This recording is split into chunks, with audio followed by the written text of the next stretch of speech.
স্থানীয় মুসলমানদের দালাল ওবিসি দেশকে বোঝাচ্ছে সিএ এর পরিভাষা। ভোটের আগে মোদী সরকারের হাতকড়ি হলো সিএ কানুন।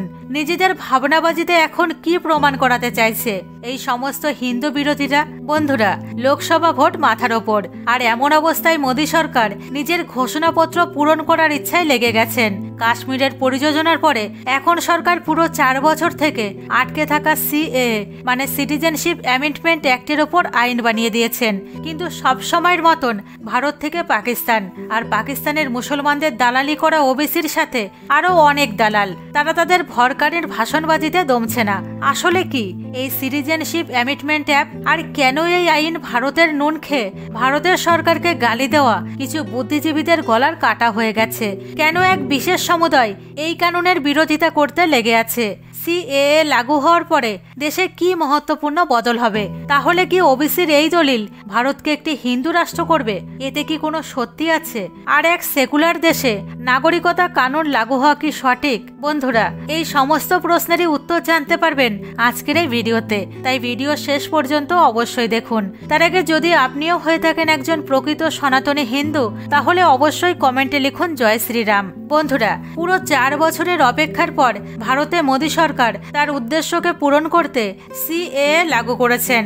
আর সব সময়ের মতন ওবিসি সমেত মমতা ব্যানার্জি আর তেজস্বী যাদব সরকারের এই কানুনের ওপর আপত্তি উঠিয়েছেন। এই সমস্ত লোকেরা মোদী সরকারের ওপর বিষ ওগলানো আর জনতাকে ভরকানির কাজ করছে। 2019-এ মোদী সরকারের সত্তাতে দ্বিতীয়বার আসার পর গৃহমন্ত্রী অমিত শাহ পার্লামেন্টে বলেন, ভারতের প্রতিবেশী দেশ পাকিস্তান, আফগানিস্তান আর বাংলাদেশ থেকে হাজারো সংখ্যায় নন মুসলিম মাইগ্রেন্ট তাদের দেশে হওয়া অত্যাচারে দুঃখী হয়ে ভারতে এসে বসে যায়। এই সমস্ত লোকেদের মধ্যে হিন্দু, মুসলিম, শিখ, বৌদ্ধ, জৈন ধর্মের লোকেদের সাথে সাথে পার্সি আর খ্রিস্টান ধর্মের লোকও মিলিত।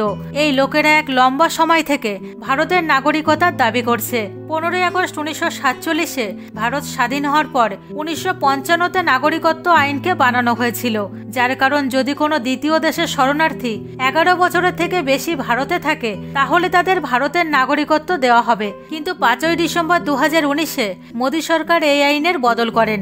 11 বছরের আবাদিকে কম করিয়ে 5 বছরে করেন আর এক নতুন আইন তৈরি করেন। সাথে বলেন, পাকিস্তান, আফগানিস্তান আর বাংলাদেশ থেকে আগত শরণার্থীদের মধ্যে যারা 2014-র আগে এসে ভারতে বসেছেন তাদের ভারতের নাগরিকত্ব দেওয়া হবে। সেই সময় রাষ্ট্রপতি রামনাথ কোবিন্দজিও এই আইনকে মান্যতা দিয়েছিলেন। কিন্তু এই আইন আসতে দেশের জায়গায় জায়গায় ধর্মযুদ্ধ শুরু হয়ে যায়, যেখানে দিল্লির শাহিনবাগ থেকে নিয়ে উত্তর ভারতে পশ্চিমবঙ্গেও অনেক বিরোধ হয়। আর করোনার প্রকোপের কারণে সঠিকভাবে এই নিয়ম লাগু না হওয়ার কারণে এই আইনকে দূরে সরিয়ে রাখা হয়। ইন্ডিয়া টুডের একটি রিপোর্ট অনুসারে সরকার তখন চুপ করেছিল না।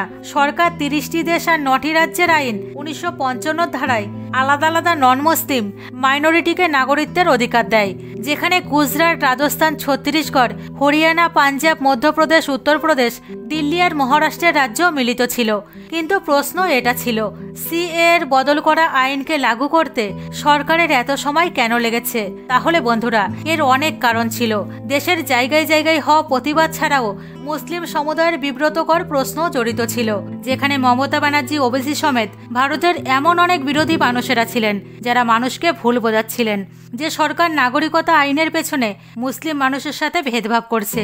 কারণ নাগরিকতা আইন না কেবলমাত্র পাকিস্তান, আফগানিস্তান আর বাংলাদেশ থেকে আগত নন মুসলিম শরণার্থীদের দেওয়া হচ্ছিল। সেই সময় সরকার আর বিপক্ষী নেতাদের মধ্যে অনেক তর্ক বিতর্ক হয়, যাদের মধ্যে এক পক্ষের বলার ছিল আমাদের প্রতিবেশী দেশ মুসলিম সমুদায়ের দেশ, আর এখানে কেবলমাত্র নন মুসলিম মানুষদের সাথেই অত্যাচার করা হয়, যার কারণে তাদের ভারতে শরণ নিতে হয়। সুপ্রিম কোর্টে মামলা চলার দরুন এই সমস্যার সমাধান বের হতে পুরো 4 বছর লেগে যায়। কিন্তু 12ই মার্চ 2024-এ মোদী সরকার নাগরিকত্ব কানুন লাগু করেই দেয়। কিন্তু একবার আবার দেশে বিপক্ষী নেতারা একে ধর্মের আধার বানানো আইন বলে বোকার মতন কথা বলে দেশের জনতাকে বোঝানোর চেষ্টা করছে।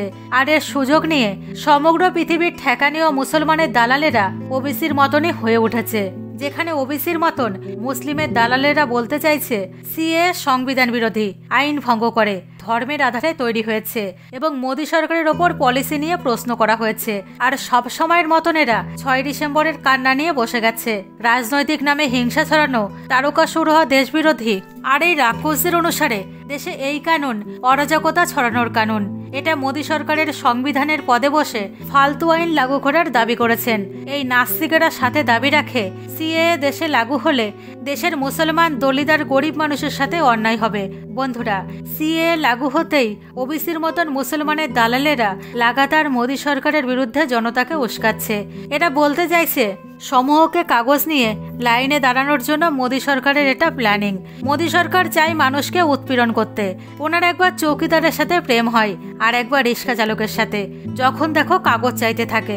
বন্ধুরা, এই হাল কেবলমাত্র ওবিসির নয়, বরং আমাদের দেশের সকলের প্রিয় দিদিরও। ওবিসির ভরকানির বয়ানবাজির বাহিত নদীতে হাত ধুতে ধুতে মোদী সরকারের ওপর আরোপ লাগিয়েছেন যে ভোটের আগে মোদী সরকারের এই সিদ্ধান্ত মানুষ দেখানো আর ললিপপের মতন। ভোট আসতেই বিজেপি এমন করতে শুরু করে, আর মোদীর এই ভেদভাবের আইনকে দিদি মানে না। অন্যদিকে বিপক্ষী কংগ্রেস নেতা জয়রাম রমেশ সিএ আইনে দেরি হওয়ার ওপর প্রশ্ন উঠিয়ে বলেন, এই আইন নরেন্দ্র মোদীর আরও একটি মিথ্যার সাক্ষী। উনি তো ওনার ভোট ব্যাংক ভরার জন্য ভোটের আগে এমন করেন, যেখানে অন্য বিরোধী নেতারা বলেছেন যখন আমাদের দেশের মানুষই অন্য দেশে কাজের জন্য যায়, পেট ভরার জন্য যায়, তখন অন্য দেশের মানুষদের আমাদের দেশের নাগরিকত্ব দিয়ে কি হবে। আর এই সমস্ত নেতাদের মধ্যে দিল্লির মুখ্যমন্ত্রী কেজরিওয়ালও জড়িত। বন্ধুরা, মুসলিম দালাল ওবিসি মনে করেন এই আইন ভোটের ভাবনায় আধারিত, যা মুসলমানদের নিচু দরজার নাগরিকত্ব বোঝাতে চায়। ইনি দাবি করেন যদি দেশে নাগরিকতার কানুন লাগু হয় তাহলে ভারত হিন্দু রাষ্ট্র হয়ে যাবে।